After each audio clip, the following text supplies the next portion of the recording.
it comes to this YouTube stuff, I'm a take 1 or I'm a take 30. And I'm a little rusty from not doing these videos in a while, so this is probably going to be one of those take 30 type days.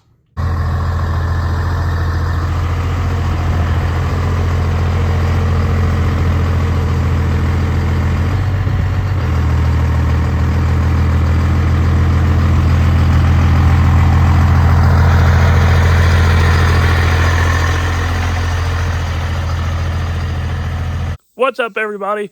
Real quick before we jump into today's video, just wanted to give a quick reminder to any of you guys that might be on the fence or needing to buy a transmission build. It's never going to be cheaper than it is right now for the next 8 or 9, 10 days. As of September 1st, I am having a little bit of a price increase. That's a little bit of a correctional increase. And so if you guys are looking for a sale, you guys know that I don't really do sales. I like to keep my prices competitively priced from January 1st to December 31st of every year. So this is the closest thing you're going to get to a sale. So you've got until September 1st to get your order in on a transmission build and save some money. Now, on to the video. What's up, everybody? As you can see, we're in a little bit different environment than what I normally would be filming in. It is extremely hot here in Kentucky this week. I'm pretty sure the entire central United States is just boiling this week. So I'm doing this video from the comfort of the AC inside the house here. And I want to tell you guys a story and go over a service that I offer that a lot of people don't know about, something I don't typically promote very hard, but it's a cool story, and I think that it's a service that some of you guys could find helpful, and the story itself might find helpful for some of you guys. So about a week and a half to 2 weeks ago, somewhere in that timeline, a really well-known OG diesel guy, Derek Rose, reached out to me. If you guys don't know Derek Rose, he has that blue late third gen 4x4 truck. It's been a lot of different things throughout its life. It's most famously known for being a Pro Street truck and for winning UCC. But over the last couple years, he has focused on making the truck as light as possible and trying to make it as fast as possible. And he is currently the fastest 4x4 diesel in the world by a lot. He has been 444, and that is a far stretch from anybody else. I believe the next closest person is Nathaniel Long, and he's been like a 468. So Derek has a lot of horsepower on tap, a lot of experience, really fast truck. But over the winter, Derek had cut the truck up a little bit. He put a 9-inch under the front of it. He lowered the truck. He did a lot of things to make the truck a better truck and hopefully a faster truck. And he ended up doing a little bit of struggling this year. When you go and change major components on a truck, a lot of times it doesn't matter what you've done in the past. It doesn't matter what your tune-up is, what your recipe was. You kind of have to start over from scratch again. And one of the big things that he did that really made his life hard was lowering the truck. When you build a truck, when you build the chassis and you put the 4-link brackets in that chassis, you are married to that ride height. You can differ from it a little bit up and a little bit down, but for the most part, you're very much married to that because as you lower or raise the truck up significantly, it changes all the geometry of the 4-link and your available settings. So Derek had ended up lowering the truck 4 or 5 inches, which is a ton. It looks really good now, and that's ultimately the way that he needed to go with it. But because of that and some other little things, he was struggling a little bit. And so Derek actually reached out to me, which was very humbling to begin with. When somebody that is an OG like that in the industry and somebody that has the fastest truck there is reaches out to a guy like me, it's really cool, and I definitely wanted to help him out. And so we chatted for a while, asked him a bunch of questions, probably got tired of me asking all these questions, and he gave me a bunch of answers, and we kind of came up with a solution of, hey man, I just need to come up there and put eyes on the truck and see what you got going on. It's really hard to remote help. You can get somebody going in the right direction some of the times, but sometimes on these trucks, man, you just have to put your eyes on it. You have to put your hands on it. You have to feel these the heim joints, the links. Like, you just have to feel this stuff and see it with your own eyes. And so I put the offer out there for me to go up to Derek's shop and do basically a chassis setup and a scale on this thing, to which he accepted. So my standard procedure of when I do a chassis setup is everybody gets a book, some sort of notepad like this, and before I touch anything on their truck, I'll go and write down every single setting. So we go over the drive shaft angle, the pinion angle, crank angle, the rear shock shaft, springs, compression, extension on the shocks, everything. We go over the transfer case, we talk about the toe, we talk about caster, we talk about what tire they're on, and I write all of this stuff down so that way the customer can always go back to whatever they had before if they need to, and it's good for me and the customer to know what the changes we made and the effects that they had. Right off the bat, one of the things that I didn't care too much for on Derek's truck was the tire. I had a 29.5 11.5 in the rear and a 29.5 10.5 in the front. I'm not a big fan on staggering any sort of tire stuff when it comes to a 4x4, especially when the rear tire has more rollout than the front tire. You always want the front outrunning the rear, if anything. But before, when he had the truck with a stock front axle, it was a 342 gear in the front, 340 gear in the rear, so the front was always outrunning the rear anyways a little bit, even with a little bit of stagger in the rollout. But when he went to a 9-inch, he got to put the same gear front and back. He got to put 340s in it all the way around. So I really wanted him to go to the same size tire all the way around. A lot like my truck, he has a 10-inch wheel in the front and a 12-inch wide wheel in the rear, and that's perfectly fine, but that 12-inch wide wheel in the rear really isn't enough for that big 29.5 11.5. It actually measures out to be like 1350 wide, so it's a really big tire, and on the 4x4 stuff, it's really hard to control the bigger tires. So I was really advocating for the Mickey Thompson 28 10.5 stiff sidewall that I really like. I think that that's probably the best option for a 4x4 truck. It's what I have the most experience in. And Derek wanted to go that way too, because he wanted to be able to do some small tire stuff with the truck. It's a very, very capable truck. And if we can get it working on a no prep surface or a minimal prep type surface, he has a real shot at being able to run with any small tire car in the country until they roll him out of that deal. So Derek put the truck on the 28 10.5s before I showed up, and got there, just went over everything like I said, took a bunch of notes. We spent about 2.5 to 3 hours just going over the truck, measuring, taking all these notes, so that way he would know exactly where he was. And then the next day, we come into the shop fresh, knowing kind of what changes that we wanted to make. Derek already had a 4-link calculator program. He had already had all of that set up, so that definitely saved some time as well. He had done all of his due diligence on his end to make it as quick of a process as possible. The first thing that we ruled out or ruled in right off the bat was that we were going to have to get creative with the 4-link to get the instant center far enough out and high enough up to where we wanted it, because like I said, when he lowered the truck, it just took that chassis bracket and dropped it down. So now all of your holes are way further south than where you need them to be. So we did have to get a little creative, had to drill some new holes in his 4-link bracket to get the 4-link back to where I felt that it should be. So we got that done, went over the whole truck. We set everything to preload. We checked the toe. I have what's called a tram gauge. It's a really nice tool for checking that kind of stuff. Imagine it's just a giant set of calipers. I mean, you can go 10 foot long with these things if you want to.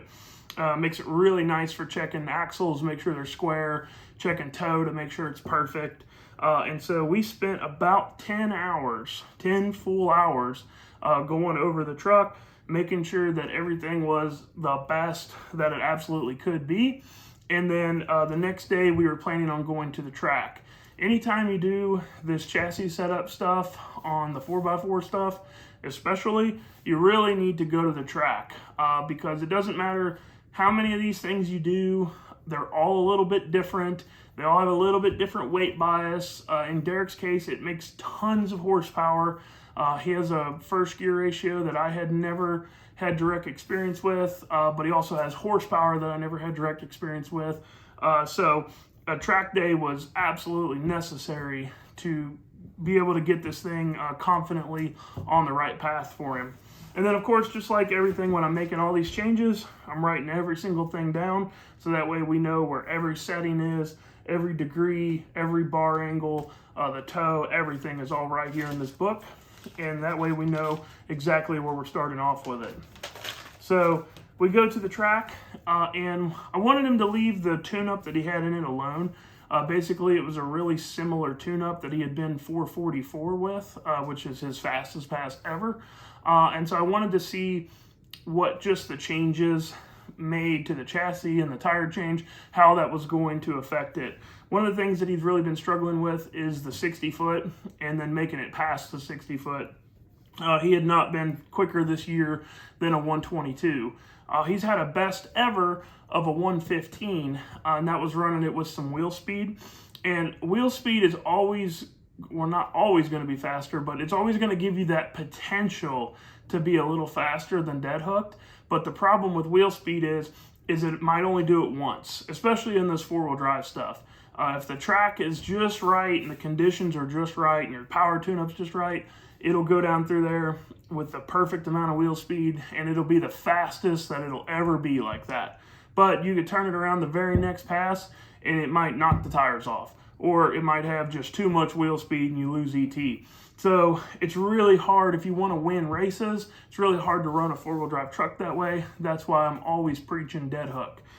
So with Derek only ever going 122 60 foot since he made all these changes, I was really shooting for anything in the 119s, anything 119 or better. Running it on a small tire and dead hooked was going to be a win for sure. So we go to Milan Dragway the next day, a track I have not been to. Super nice facility, great people there. Definitely looking forward to going back up there to Milan. And with the tuning aspect of this, and the reason why it's so important to go to the racetrack after you've done this chassis setup is because you can do the chassis setup perfectly, but if you run the power management way wrong, the truck's still not going to work. Like everything on a race truck, it's all an individual component. You have to put all of the components together. You've got to get them all lined up to where it's working efficiently. So the chassis is not just a fly in, fix the chassis, boom, the thing's going to go out there and set records. This is not the truth. The tuner is as important as the chassis tuner. This is why most pro teams have a chassis guy, a tuner, engine type management guy, a driver, a crew, because it takes everybody working together in sync for that to matter. And so you got to have good chemistry between your chassis guy and your tuner. The tuner needs to let the chassis guy know what they're doing. The chassis guy needs to let the tuner know what they're doing. So that track day is really important, so that way everybody can get on the same page. And ultimately, the guy that you're trying to help benefits greatly from that because he's learning his setup more and more as you're there doing all those things together. So for the first pass here at Milan, we brand new set of tires. We're doing, he's doing two-wheel drive burnouts.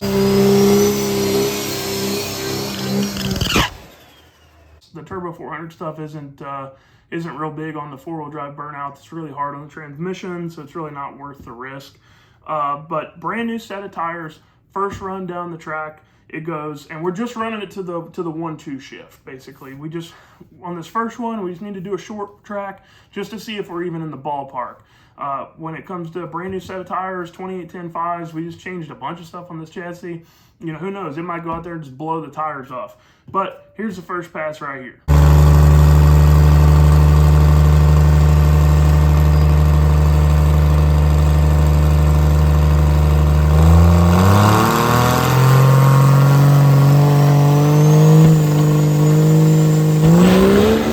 So that run, fresh out of the gate, was a 120 60 foot. I was really happy and really impressed with that. That showed a lot of promise early, especially on a brand new set of tires. kind of shooting from the educated guess hip on where to set tire pressure, the shock settings and everything. And really for the next pass, all we did was work on some of the dump stuff, the transmission tuning. We really didn't touch the power tuning at all for the whole evening. We just worked on making the chassis happy and making the tune-up match the chassis. So on that run, that was both dumps open. That was a very conservative run as far as power management goes. But the problem with leaving the dumps open like that is you take a lot of stored energy out of the converter, and you need that stored energy to set the tire, make the tire happy, and to make the chassis work, make everything happy. So for my next run here, we just changed a couple things to get the tire happier, get the front end up a little bit with the power management, and it goes out there and makes this run here.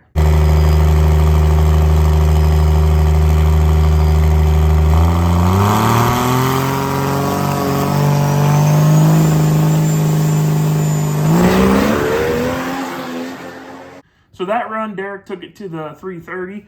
It went a 118 60 foot, 118 with a 2 to be exact, and it went 309 to the 330 on that run.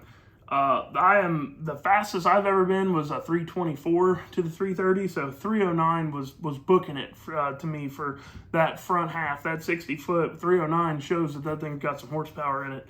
As you can see, the chassis liked that better, the tire liked that move better, and so we're moving in the right direction. So we're just going to continue on that pace of not messing with the tire or not messing with the tuning, try to make the tire happier, try to make the power management dialed in, and really the transmission management on the Turbo 400, what you can do with the dumps is pretty cool. So just basically getting all of those little things dialed into it. So the third pass here, Derek was going to run it all the way out the back. He felt confident enough in the truck to do that. And this pass here, he went a 118 60 foot. It went 306 to the 330, and it went a 455 at 161 out the back, which is just crazy to me. 450s is flying in a 4x4 diesel truck.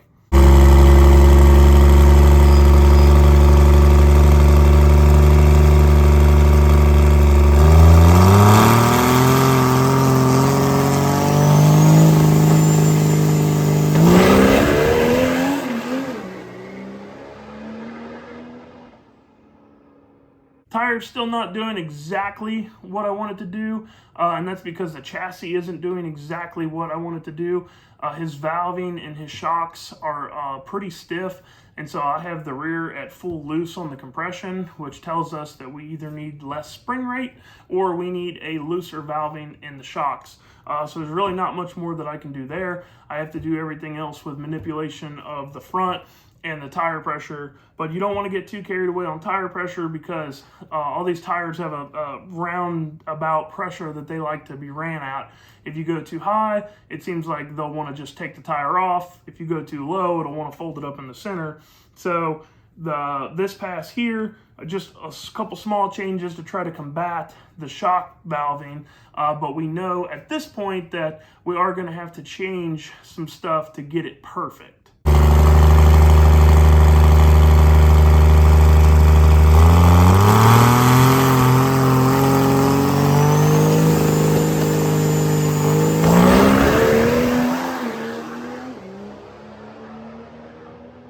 So that pass there was another 118 60 foot. It went 305 to the 330, and it went 452 at 166. So we just took a truck that was struggling to get down the racetrack, and within 4 runs, it went 120, 118, 118, and 118 60 foots. Really, really happy with that. That is extremely consistent, and I will take consistency every day of the week over hitting a home run hit and running a record number. That 452 run did not have the power in it out the back that his 444 runs had. We weren't really trying to go 440s again. We were just trying to go consistent to the 60 foot, and anything in the 450s was a win. So being able to do that within 4 runs was really awesome. gave me a lot of confidence, and I definitely think that it made Derek super happy. It's like I said, it's still not perfect yet. We are going to be testing it some more. I'm going to continue working with Derek on it until I get it perfect and what I think is perfect, and whatever Derek likes as well. But we're going to try a little bit lighter spring before we send the shocks out and get them revalved. We're going to go from a 150 spring to a 125, a little bit lighter than what I want to do. I think we're ultimately going to have to end up having the shocks revalved, but he already has some 125 springs. It's a simple swap, and we can go back to the track again and test that thing out and see how it responds to that before we go spending any money. So that pretty much concludes our time at Mile and Dragway with Derek Rose. I just want to give Derek a shout out again and say thank you for trusting me to turn wrenches on your truck. It's a heck of a privilege to be able to work on the fastest four-wheel drive diesel truck that there is. So I just want to say thank you again for that. And I appreciate all of you guys watching this stuff. I know I've been a little hit or miss on the video stuff lately. I've been really busy, and I promise you we got some stuff coming down the pipe.